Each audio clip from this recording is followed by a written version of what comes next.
I'm 36, and last year I was sterilized as a form of permanent birth control.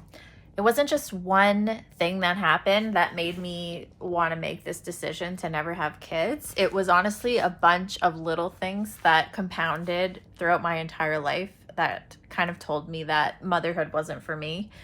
It was seeing a lot of how women's lives were turned upside down, how exhausting it looked, how a lot of women would have to put their careers on the back burner. I saw this throughout my teens and my 20s, and I knew that this life was not for me. When I met my now husband in 2018, I was already pretty sure that I didn't want kids. And on our first date, I sat across from him and I told him, look, I never want to have kids. So if you want to have kids, I'm not your girl. So you should probably leave now. Spoiler, he stayed. So we got married this year. So we are living a child-free life together, which, to be honest, does raise eyebrows from some people. So, it can be a little bit weird.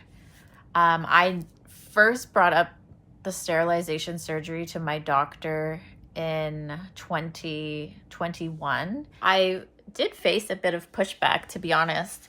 My doctor originally didn't want to do the surgery. He said it was a little bit too invasive for this kind of birth control option. He actually wanted me to ask my partner to get a vasectomy.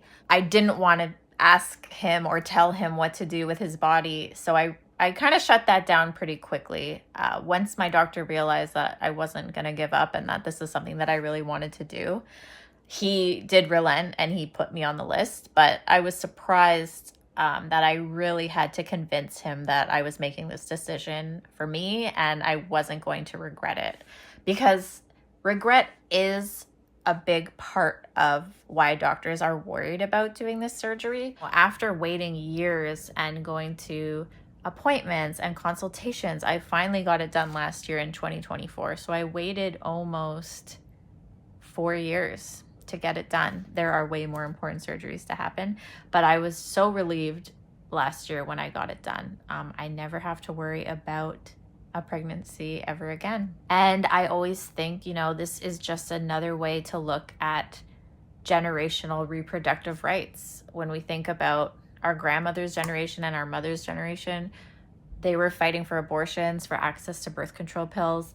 And I'm so grateful that I had this option available to me, and I'm happy that I didn't have to fight for it.